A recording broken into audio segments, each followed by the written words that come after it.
Hello and welcome to ZTN Sports Daily, where you get the latest stories from the world of sport. My name is Howard Msonza, and we've got plenty coming your way. Coming up on the show, in football, Ovidi Karuru reveals why the Warriors crumbled in their third group match at the Africa Cup of Nations in 2019. In football, you face challenges, you face difficulties. While Zimbabwe cricket star Ryan Bell returned to Bangladesh, we find out from the all-rounder. It's a little bit uncertain, a little bit unknown. And as usual, Lance Chihande scours the weird and the wacky stuff on social media. And as Bayern looks set to win their 8th successive Bundesliga title, what went wrong with Borussia Dortmund tactics Tuesday night?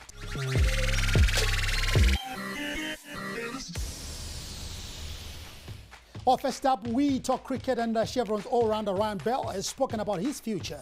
Will he return to Bangladesh? Which opponents does he consider tough in international cricket? And what has he been up to during the lockdown?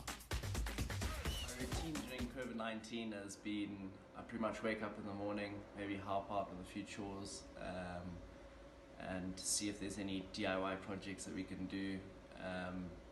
Try and make the house nice, keep it tidy, get a couple meals in, try and get a workout in.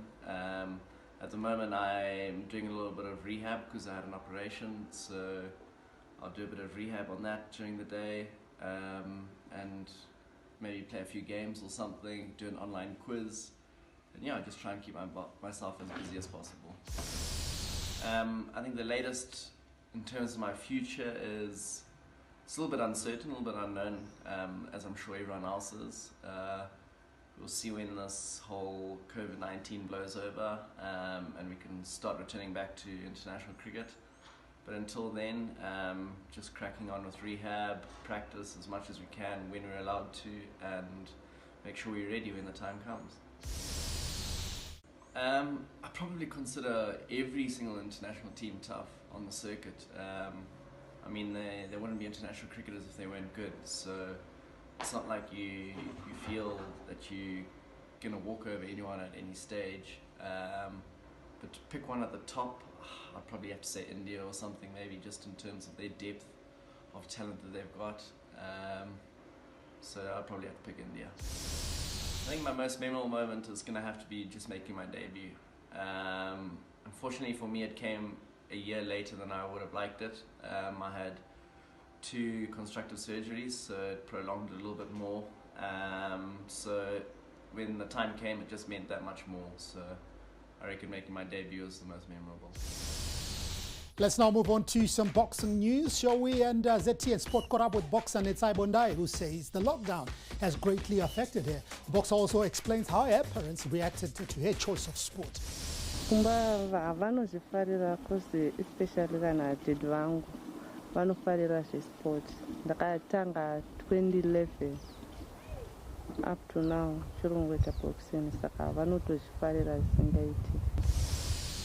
In football, Borussia Dortmund head coach Lucien Favre admitted it will be difficult to stop Bayern Munich retaining their Bundesliga title after defeat to Bayern on Tuesday night. Joshua Kimmich's chip from 28 yards out just before halftime was the only goal at the Signal Iduna Park. Bayern are 7 points clear of their second-placed opponents with 6 matches to go. Analysts have suggested Dortmund should have started with Jordan Sancho, who came in later but could not turn the tables.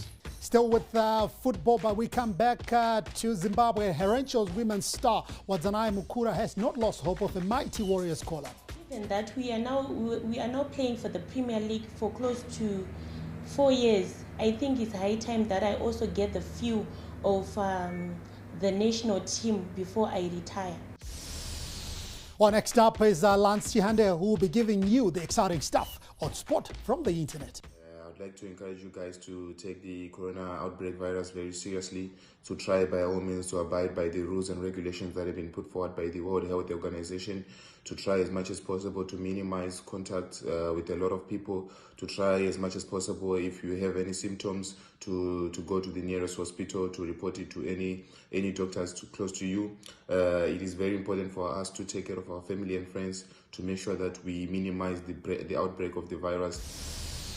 Thanks a lot, Howard. Now, all of us have missed the game. And when we say the game, we all know that we mean football. The UEFA Champions League is the climax of European football, and the fans are addicted to the anthem.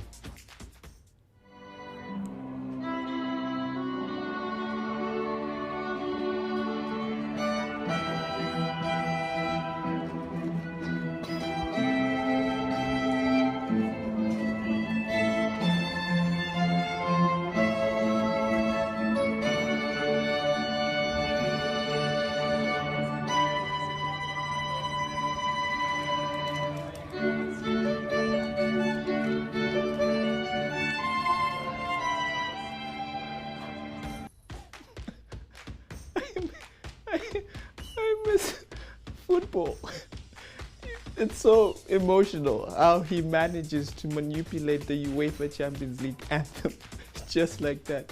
It's so nice. I'm telling you, I really miss the Champions League. But anyway, this next story will definitely blow your socks away. Can you imagine how many sports have been combined to make other sports? For example, basketball and football make handball, and swimming and polo make water polo.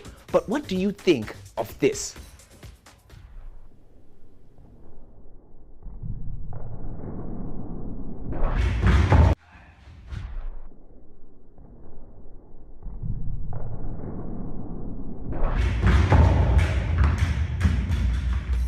Karate ball is what I'm calling it, or martial arts ball, or ball karate. It has to be something that's very exciting to have such skill and such concentration to be able to do that with 5 balls simultaneously in one move.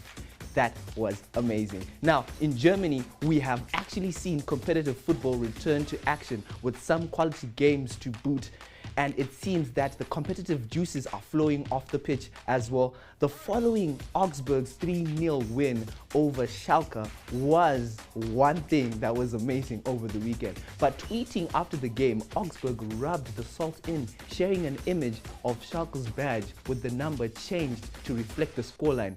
Some quality social media bantering there from Schalke.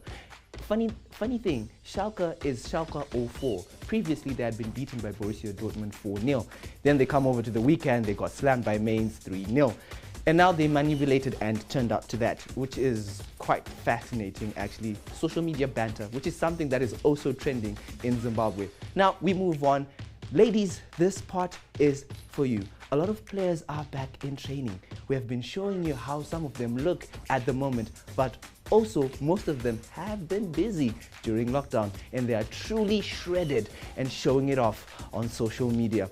A lot of them, like Lucas Torreira, Cristiano Ronaldo, and obviously the Sergio Ramos, the naughty defender. Everyone knows how hardcore Sergio Ramos is, but he is also hardcore on the pitch. Well, that was all the social media and wacky news from me for today.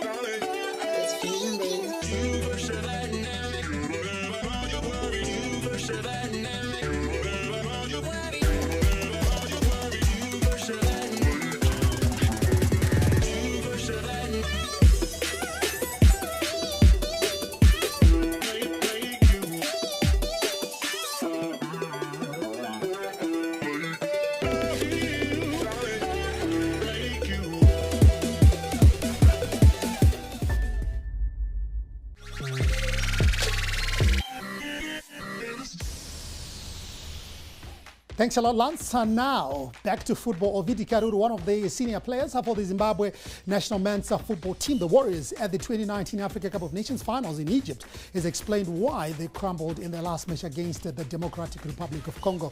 The Warriors had lost narrowly to host Egypt in the first game and drawn against Uganda before the DRC 4-1 nightmare. Karuru believes that the team had what it takes to progress, but the strikes in camp totally derailed them. It was a bit tough, you understand, because of the challenges that we faced. But to me, it was a good experience. Like, we had a chance to progress to to the next rounds or something. But you know, in football, you face challenges, you face difficulties, and I think it made us like forget what we were there for, you know, because of the challenges. But I think we did well. Like, we did well, because a lot of people were expecting that Egypt would beat us 5-0 or something, or I don't know. But the first game, the second game, we played very, very well. Then the third game, I think because of what was happening in camp, that's why we ended up losing. But I think the guys did well. The former Ghana's midfielder admits that playing for the flag was very much on the agenda, ignoring Zifa Bangling. But what he explains are why they were unable to fight the demons that surrounded their camp, leading to an embarrassing defeat to a team they had beaten in the qualifiers in their own backyard. The only thing that we could have done is like to play for the country, not for the money. But sometimes it's not easy to play for the country without getting the money, because we have different backgrounds. We play for different teams. We have different salaries. Not everyone earns a lot, you understand? There are players who are based in Zimbabwe. They will need that money, because in Zimbabwe things are tough. There are players even playing here in South Africa. Some of them, they are not earning a lot. So that money, they had planned to use it for something. It's been more than 10 years since Ovidi announced himself as one of the most talented Zimbabwean footballers of his generation. And now that journey that started with the assistance of Tanda Tavarua in Masvingo seems to be coming to an end. And ironically, Tavarua passed away recently. This is what Karuru had to say about the man popularly known as Munga. What I can say about Mr. Tanda Tavarua, I said that I couldn't go and bury him. But if I was a car, I would say Mr. Tanda Tavarua is the one who made me. He's the one who made me to be who I am today. He gave me a life when I was a nobody. Because that's where I started. That's where it all started for Ovidi to be known the way he's known at the moment. So for me, he played a big role. Ovidi found his footing at Ghana's, the 2009 Premier Soccer League title winners. And from then, he credits his rise to stardom to cut the Chitima. Yeah, Chitima took me to Harare, where it all happens. You can't. There's no airport in Masvingo, so he took me closer to the airport. I think he knew what was happening. He knew that I would need the airport to be closer to me. Because in Masvingo there was no airport, so he brought me to Harare. He showed me how it's done. I started knowing Harare when I was playing for Ghana. It was not easy for me because we just used to go there. So to me, he played a big role. After winning the Zimbabwe Premier League Soccer League title with the Gunners, Ovidi would then go on to leave the country, playing in France and Belgium. And now he's in South Africa, where he's played for 3 top-flight teams, Kaizer Chiefs, Amazulu and Stellenbosch. Karuru left Amazulu in a huff to join Stellenbosch at the end of the 2019 season, and he explains why. What happened in Amazulu is they wanted... I was waiting for my papers, like for my papers for my permanent resident ID to be registered as a local. So they had another foreigner that they wanted to register. So they said they wanted to deregister me, then they will register me in January when I get my ID. So that didn't sit well with me because I wanted to play games. We still had like 5 games to play before Christmas break. So when they said we wanted to deregister, I felt like they are not respecting me as a player. So that's when I told them, no, if you think I'm not that important, then let me go. And by that time, the person, my manager, my agent, had already spoke to Stellenbosch about me. And Stellenbosch didn't even waste their time. Before I even terminated my contract, they even called me like to say, hey, please come here. So I felt appreciated with Stellenbosch. Then that's why I said, no, let me terminate my contract. And finally, in our Olympic update, coronavirus has affected all athletes. But for the karatekers, it has been a much bitter pill to swallow. The Tokyo 2020 Olympic Games were set to be their debut Olympics. Now, with the event postponed and rescheduled for 2021 and still hanging in the balance, it is still all gloomy for karate. Zimbabwe sensei Schneider Adam has, however, remained hopeful. I was expecting to attend many tournaments, and many sporting activities has been cancelled. But I would like to say to my fellow athletes, let not us relax. Let's keep on training. This is just a matter of time. Things will be okay as time goes on. And our karate brings us to the end of Sports Daily today. Thank you very much for watching. Sports Daily is back again tomorrow, same time, right here on ZTN. My name is Howard Msonzi.